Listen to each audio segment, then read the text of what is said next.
ng Kalbaryo.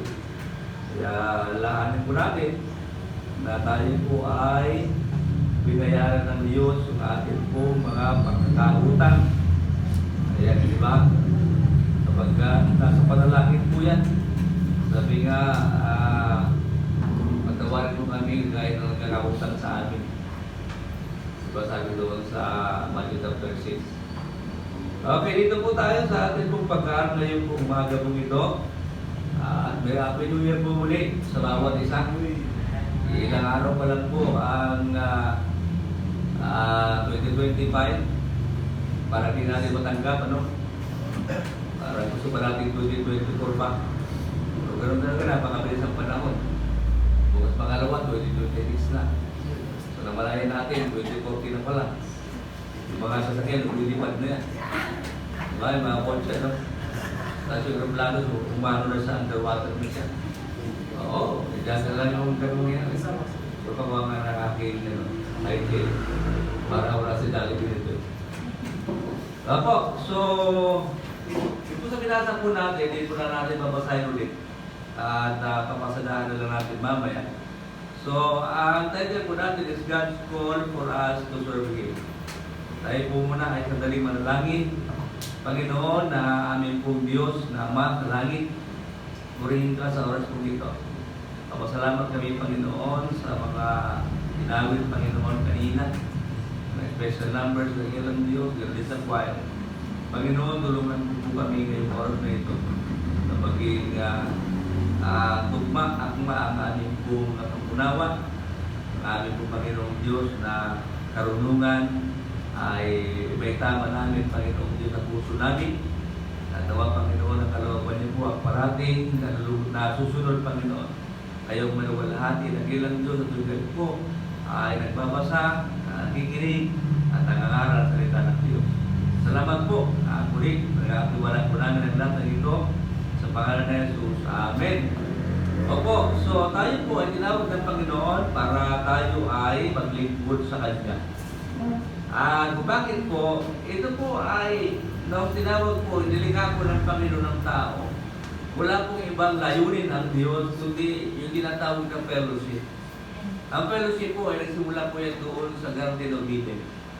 Si Adan at ang Panginoon ay nag-uusap sila everyday. Araw-araw yan, tuwing umaga. Opo, yun ang katuwaan ng Diyos yun eh. Nung sila ay nag-uusap. No? Kaya nga, yung relasyon nila bilang Diyos at tao, masaya. Lagi meron silang pag-inag-uusapan marahil. Baka nagbibiro din ng Panginoon, ano? Sa panahon na yan. So, hindi na naman nasiguro sabi sa Bible. Pero yung sabihin, maganda yung kanila pong pakikipagsasama ng dalawa. Ang Panginoon at ang tao. Ngunit, isa pong mahalaga din na dapat po natin pagtunan ng pansin. Hindi lamang yun po yung fellowship, kundi yung paglilingkod. Nilikha ang tao ng Diyos, kundi hindi sa fellowship lamang, kundi tayo po nilikha ng Diyos para paglingkuran ng ating Panginoon Diyos. To save and to serve. Yan po ang nais po nating patutunan sa mensahe po ito. At tinawag po tayo ng Diyos para sa kaligtasan at sa paglilingkod din naman. John 15:16, sabi niya po dito, ye have not chosen, but ye have not chosen me, but to have chosen you, but I have chosen you, and ordained you, that ye should go and bring forth fruit, and that your fruit should remain, that whosoever ye shall go ask of the Father in my name, He may give it you. Diba? Ano doon yung paglilingkod, at doon yung tayo yung tinawag ng Diyos, niligtas tayo ng Panginoon para maglingkod sa Kanya. Alam niyo po ba na bago tayo makapaglingkod sa Panginoon, meron tinatawag na prerequisite. Ang prerequisite po ay, nalala sa school, di ba? May mga prerequisite yan. Yung sabihin ng prerequisite, ano yan eh? Yan po ay something required beforehand na kung saan ito yung kailangan mong dalhin sa school, halimbawa, kuha ka ng ganito mo, yung, ano daw yan, una, birth certificate, siyempre, kailangan yun. Tapos, ikalawa, yung tinatawag na, ano yung sa mga grades? Card. Tapos yung isa pa, yung pinakamahalaga yung, nire-rate mo lahat ng, mula nung grade 1 ka, grade 2, grade 3, all 137. Yan ang hinihingi sa school. Ganon din sa trabaho. Di ba? Hingin ka ng mga prerequisites, NBI, tawag dyan, police clearance, lahat ng clearance, hingin sa'yo. Pero sa kandidato, wala yun. Di ba? Kaya gusto kong magkandidato lahat kasi wala hinihingi. Di ba?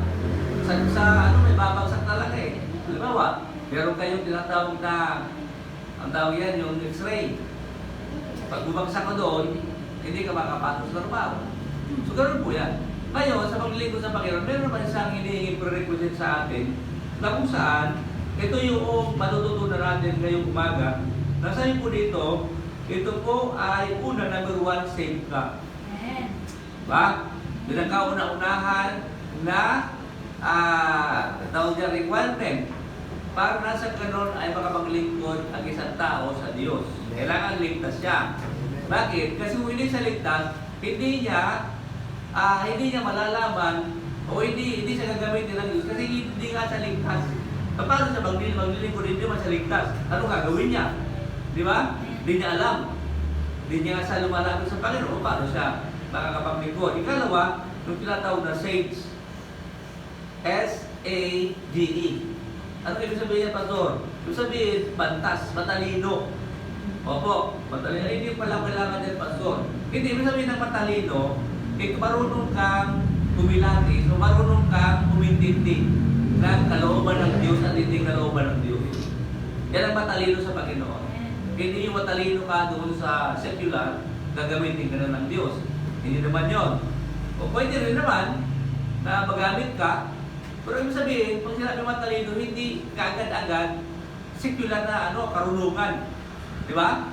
Ang ibig sabihin, ikaw ay matilin, matapantas ka dahil alam mo kilalanin ang kalooban ng Diyos at hindi kalooban ng Panginoon. And then ikatlo, yung tinatawag na secure.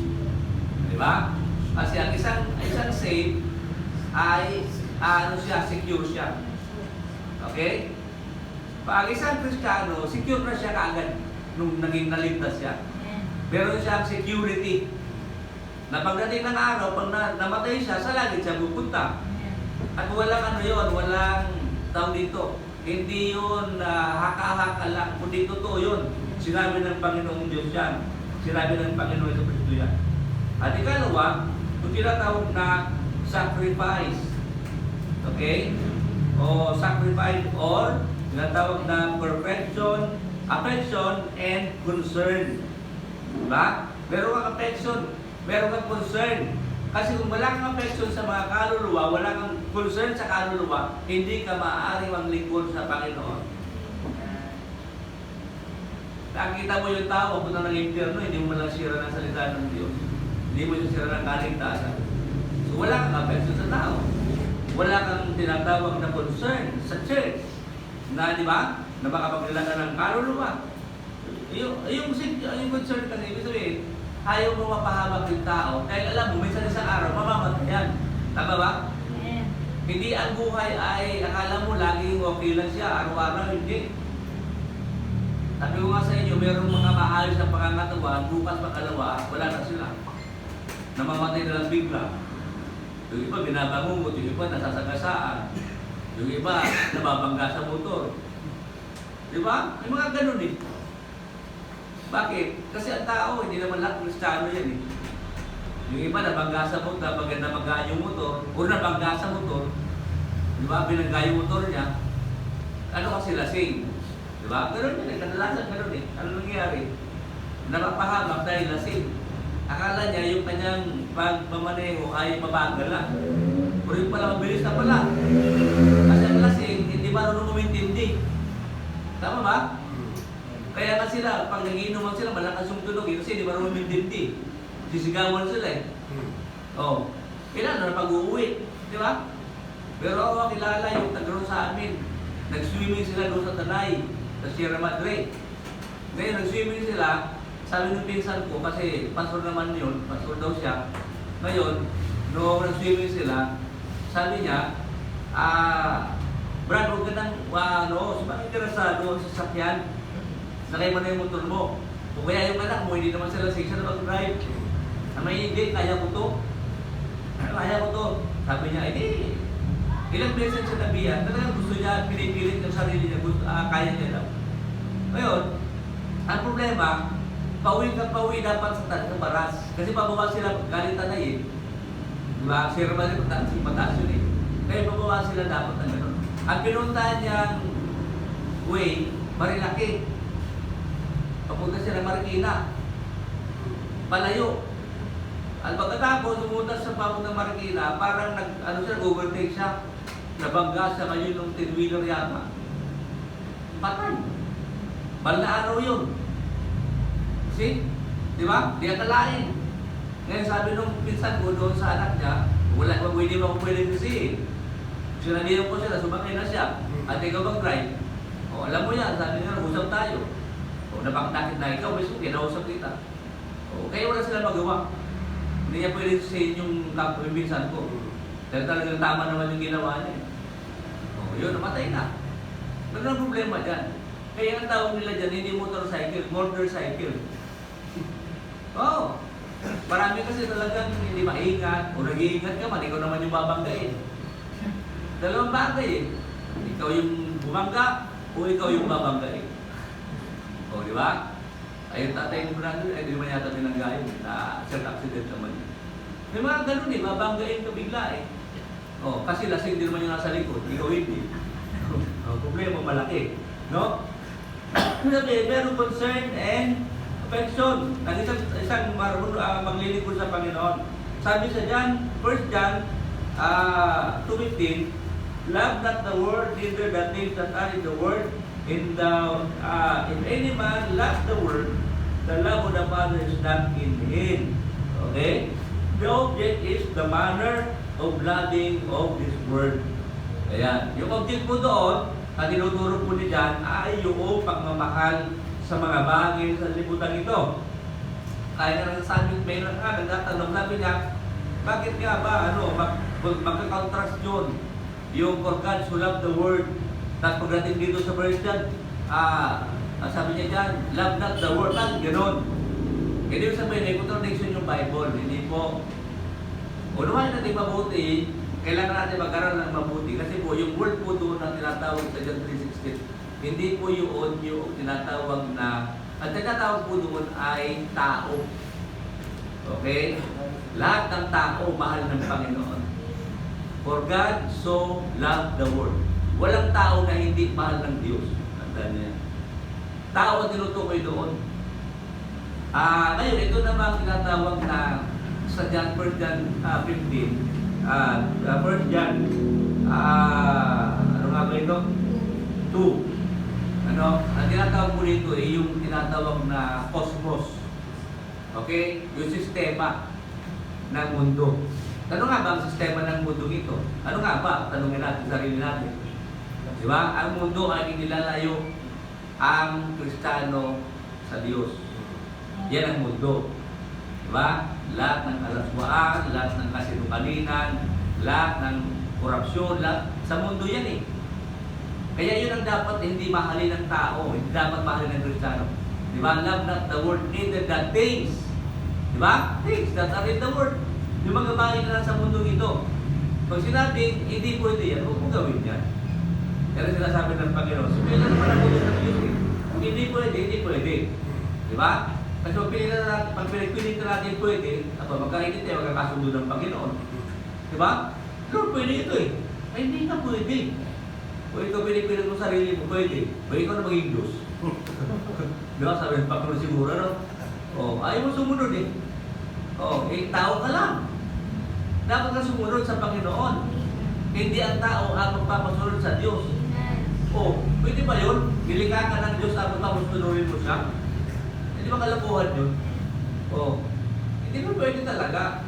Kung sinabi ng Panginoon sa Bible, yun. Hindi natin pwedeng palitan, hindi natin pwedeng baguhin, hindi Hindi natin pwede maliit sabagat yan ang sinabi ng Panginoon. Yun yan po.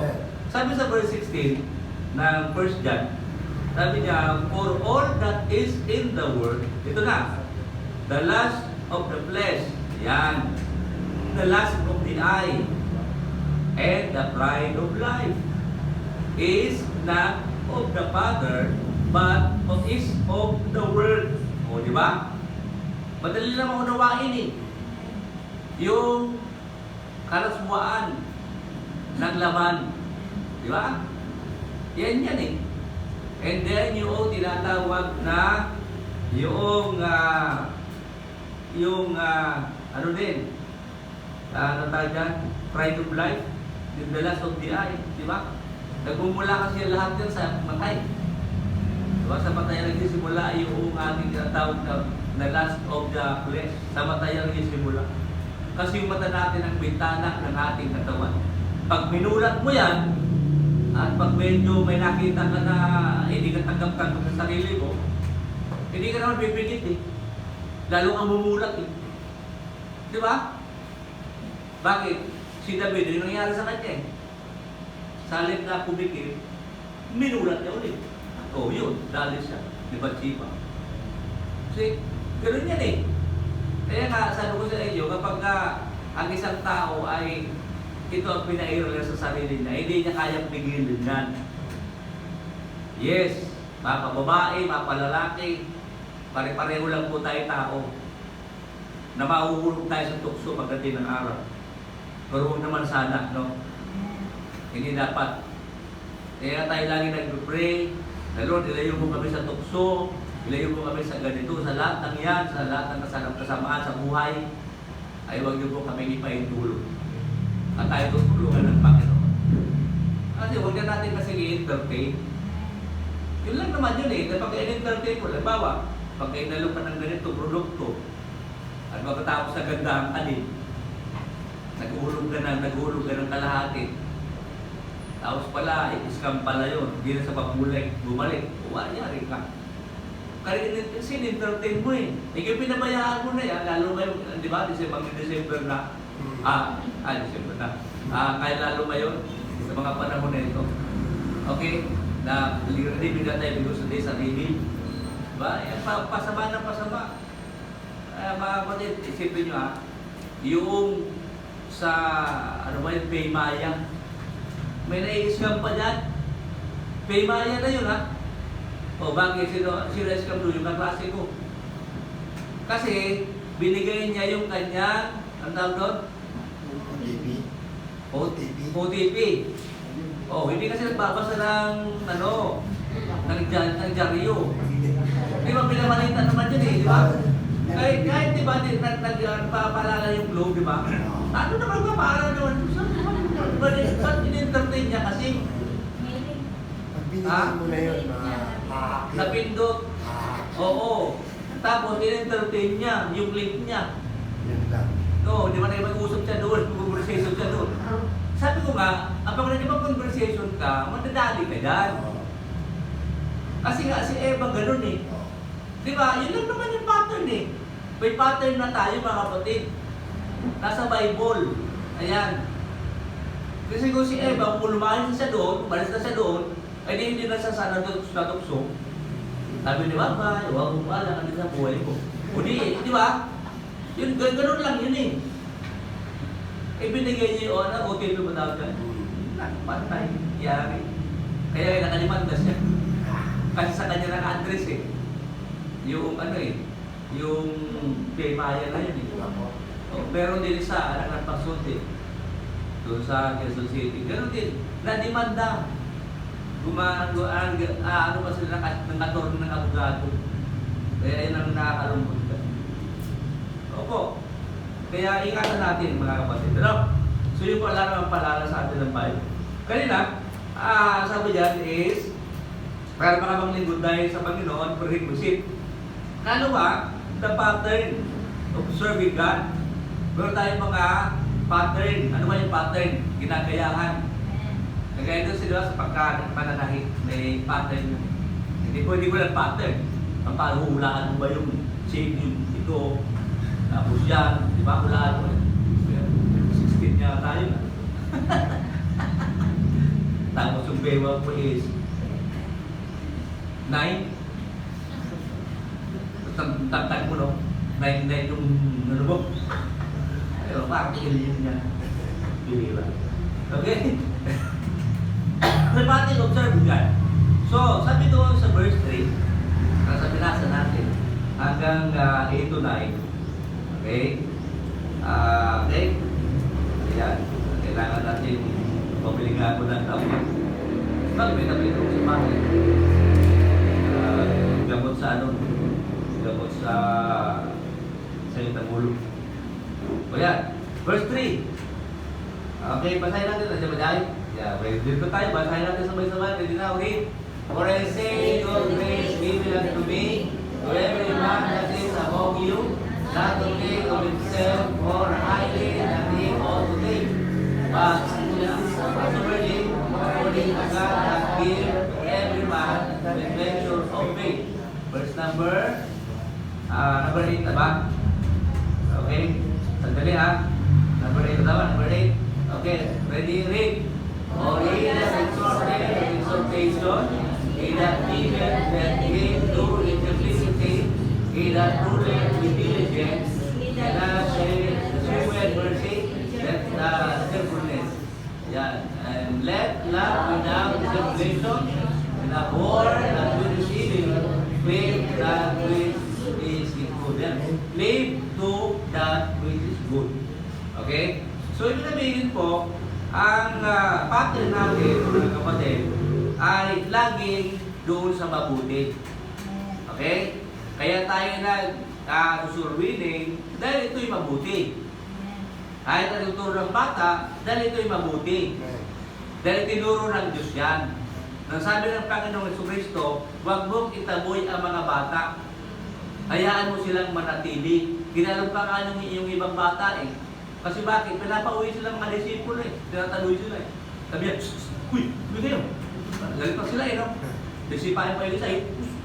Dubis-dubis mo. Diba? Pag-pulse na.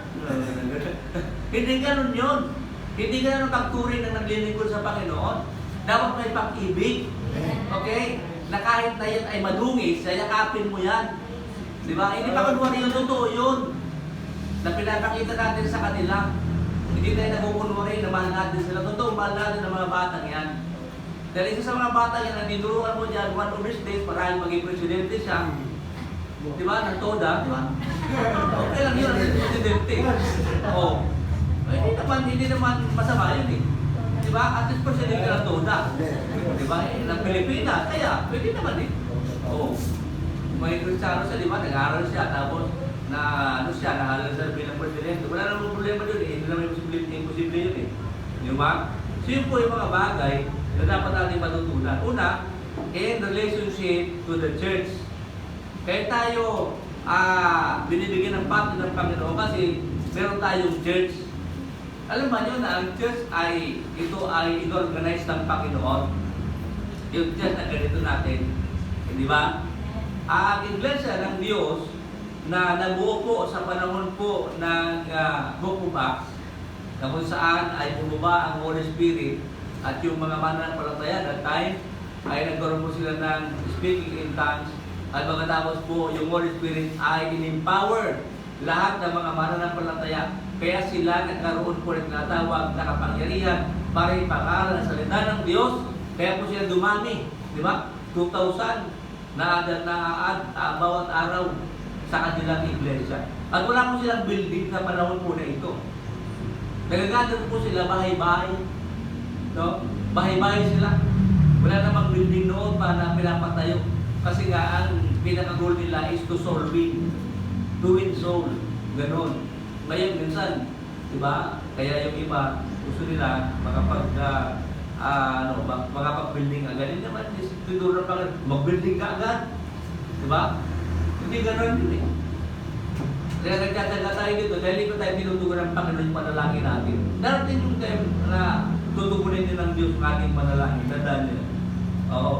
So, hindi lamang sa church, kundi, kumbaga, i-reject ng tinatawag na paglilingkod sa Panginoon yung egoistic attitude. Alam niyo, egoistic? Yung pinapalala mo yung sarili mo na pagaling ka, mahusay ka, sila hindi. Ego yun eh. Yung pinaka-agerman natin. Yung pagkatao natin. Ito yung laman. O, di ba?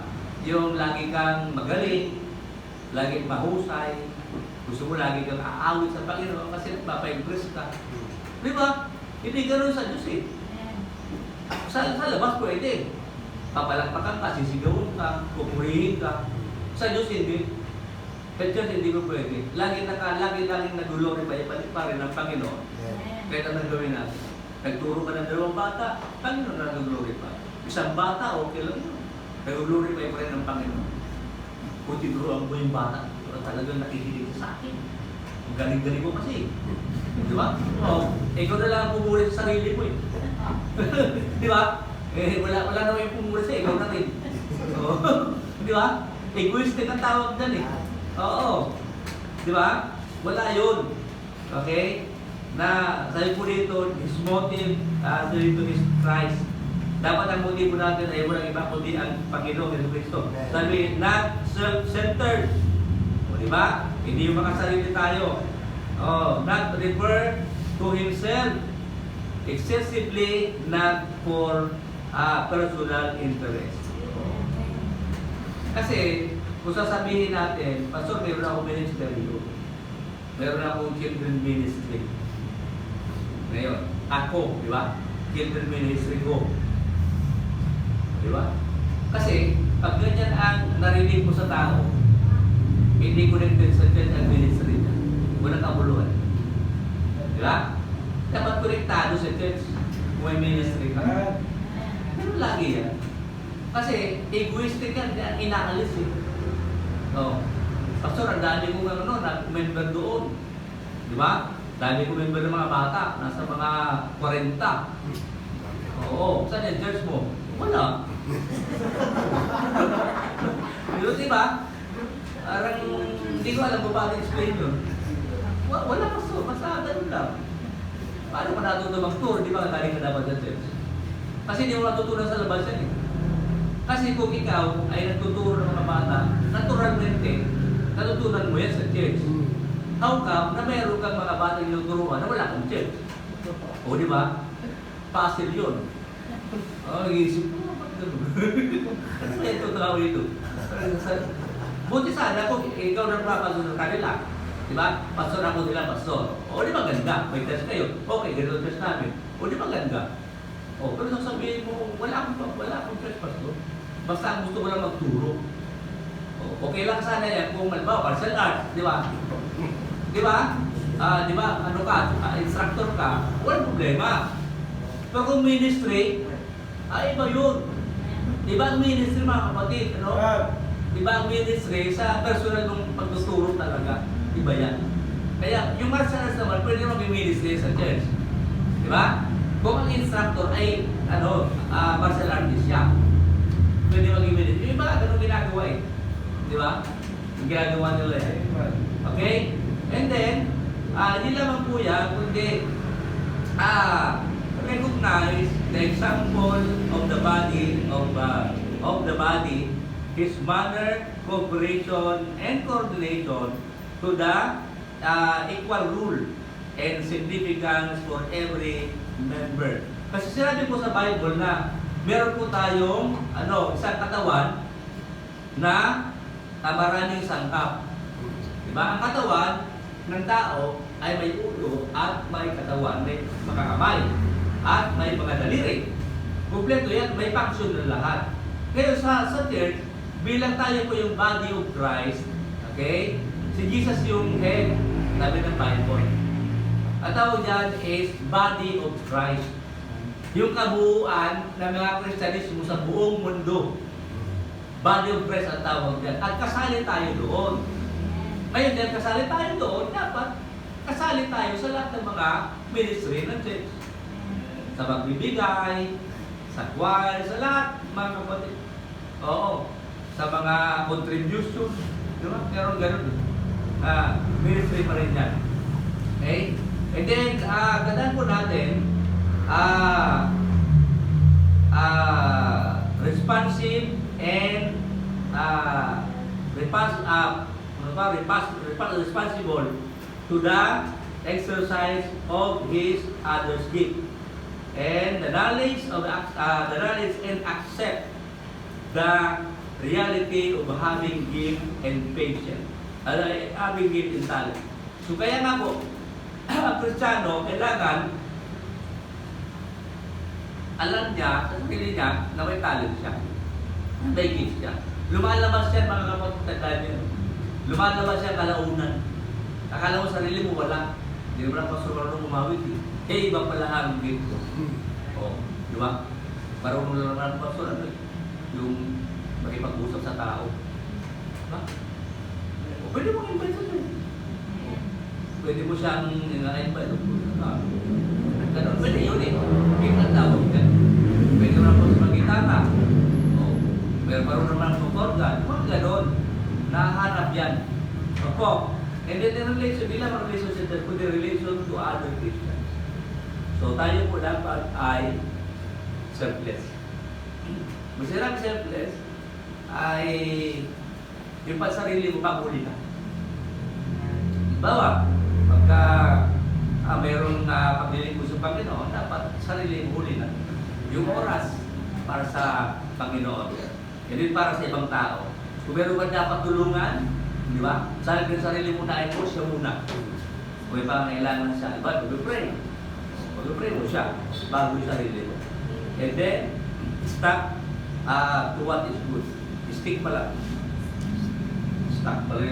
Stick to what is good. Kung ano yung tama, yun po ang panatilihin po natin. Okay? Servant and spirited. Ibig sabihin, yung Holy Spirit ng Panginoon ay palagi po nating pakikinggan. Opo, kung ito nasabi ng Holy Spirit, yun po ang ating pakikinggan. And then sympathetic, sensitive to the needs of others. Diba? Yung mga sumunod simpatya ka sa mga kapatiran. Gaya na may mga, halimbawa, mayroong mga nawawalang para sa buhay. Kaya simpatya tayo. Nakikidamay tayo sa kanila. Nakikidalamhati sa mga tao na nawawala naman sa buhay. Kasi nga naman, may masakit yun. Diba? Yun po ang puso ng Kristiyano. Kahit sa pastor, gano'n din. Kahit nagisingin mo ako ng ganitong oras, o pastor, mayroon kayong problema na dito. O sige, ano ba yan? Kailangan ko pastor ng 5,000. Ay, wala ko. Mabinigo ka lang. Nagkamali ka rin ang taas eh. Hindi ako yun eh. Di ba? Nakakatuwa, di ba? Ang gawin ito. Maksud ka na ako sa pagpira. Mali ang pinuntan ko. Punta kay Brother Benson, meron yun. Wala rin pala. Mag-friend na lang yan. Wala. Magkira lang. Sige, pag-friend natin. Pero ako dito, dalawang daan. Sige na, okay. Bigay ko na lang yan. Maghanap na lang iba na pwede mapuno ka niya. Ganun lang. So talagang ganun eh. Dapat ang puso ng Kristiyano mga kapatid. Tapos, hindi lang yan, kundi simple and humble mind. Sabi ko nga, yung egoistic ay wala yun. Yung, ano tawag dyan, yung simple and humble mind. Kumbaga, hindi dapat tayo ay nagmamalaki. Hindi dapat tayo masyadong arugante. Tayo dapat masyadong, alam mo ba? Masyadong nagyayabang. Diba? Hindi ko pwede Kristiyano. Diba? Kita Kristiyano, dami-dami niyang kwenta. Laki nito. Tapos gold pa yung kanyang relo. Diba? Papasikat pa siya. Magkasuggest na gano'n. Kaya dito, kami, ganito lang okay na ito. Di ba? Simple lang ang buhay. Kasi po, ang Kristiyano, simple, namumuhay tayo simple lang. Although pwede ka naman bumili, bakit hindi? Di ba? Pwede ka naman bumili. Pero, papa-display mo lang. Huwag na, di ba? Pero sa kita mo, mga Kristiyano, wala naman sila. Ikaw lang meron. So, ano yung sabihin niya? Nagpapa-impress ka lang. Uy, ba't na nagpuntas ito? Parang tayo sa hapa. Kapal lang. Handsome pala. Diba, diba? Meron, gano'n. Parang tali ng aso. Lagay mo kaya na araw tayo. Mahirap yun. Kahit kami, di ba? Ito tayo masuk sa radio. Di ba? Wala naman siyang magagaara ka naman. Kaya yun. Oo, di ba? Ganun lang pinapakita ng patuloy mo. Ibig sabihin, hindi naman siya yung kahabag-habag. Napagpastor ni malungis. Di ba? Para maaway tao. Hindi ganun. Kaya ka nagbibihis tayo na maayos eh. Di ba? Tulas natin ibawin sa bihis. Di ba? Huwag na doon sa mga gagaran, mga kwintas, mga singsing. Di ba? Okay lang yung wedding ring. Ito ka, peke lang to. Oo, peke lang to. Kasi wala kami talaga wedding sa atin. Meron naman na nagkupas na. Kasi hindi naman siya totoo talaga. Pero yung pag-ibig namin totoo. Yun lang. Di ba? Kaya peke yung wedding ring. Di ba? So, sisunod na to eh. Pero maganda naman, tingnan no? Okay lang. Okay, in relation to the Christians and then sa tayo na, Syrian and preacher and men of peace, at yung gano'n, dapat hindi tayo palaway. Sa mga pastor, ito ang requirements eh. Diba? Not given to wine, not brother. Diba? Hindi palaway, diba? Akin ang pastor, pasagulero. Diba? Mga pagkakaroon na sinara sa barangay pala. Bira. Pag-away pala sa barangay, bira. Naway niya pala kapit-bahay. Dahil lang doon sa konting dumilan ng, di ba? Inaaway niya, gugubat sila. Pastor yun ha. Ay, pagklase na, may baril pa siya. Mahirap kung ganyan. Okay, sincere dapat ang pastor o yung mga mananampalataya. And ang tawag po sa atin lahat ay soldier of Christ. Diba? Kaya nga, pag sinabi soldier of Christ, dapat tuloy-tuloy lang. Hindi sumusuko. Kahit na wounded na wounded. Di ba? Kagaya ng pastor yung wounded na ako eh. Hindi pa rin ako sumusuko. Pwede pa rin sa Panginoon. And then, conclusion, give ears to this truth, sabi ng gano'n. Glorify God to yourself, in yourself, that serving Him. And get going, accept God is God's prerequisite and apply God's pattern. Yun po ang importante po sa talata ko ito. Kapatid ano, ito bagong taon na ito, kawag natin na pagdibayin po yung ating po mga requirement sa atin ng Panginoon. Tayo po ay tumayo, tatlangin po tayo. Nakilang Diyos, mapangyarihan sa lahat once again. Salamat po sa inyong pong mensahe na pinagdala mo sa amin. Kung nga nakilang Diyos, nakalimutan po ninyo. Para nakilang Diyos sa inyong pong fellowship, sa magigibang pusap namin sa inyong Panginoon. Dilikan mo kami para iligtas kayo, Panginoong Diyos. Ganoon din, Panginoon, dilikas mo kami para paglingkuran ka, Panginoon. At paglingkuran din naman ang aming kapwa, Panginoon. Muli, Panginoon, salamat po sa bawat isa nandito. Salamat sa buhay ng inyong mga lingkod, Panginoon, na ginagalit kong patuloy. Salamat sa mga patira namin, Panginoon Diyos. Faithful pa din na kahit, Panginoon, mayroong mga problema pinagdadaanan sila. Pinagpupulan mo pa kami, Panginoon, hindi po kami pinagpupulan po din. Lagi sapat ang problema, ang provision mo, Panginoon, sa amin po mga pangailan. At tunay nga na ilang Diyos na palagi namin kayo kasama sa bawat araw. Ngayong oras na ito, Panginoon, patuloy mo kami bayan. Salamat sa presensya po ninyo, Panginoon. At ngayon pong bagong taon na ito, kami, Panginoon, ay muli humihingi sa inyo na karagdagang lakas upang matapos namin ang taong ito, Panginoon, ng 2025. Ngayon pa lamang, Panginoon, inaasahan na po namin ng ilang Diyos na kami ay inyo pong pagpapalain. Na Panginoon ay inyo pong pagkakaluban ng lahat ng aming mga kailangan. Kaya mga kapatid, mga minamahal, magpatuloy tayo sa Diyos. Huwag tayo sumuko, huwag tayo tumalikod sa paglilingkod sa Kanya.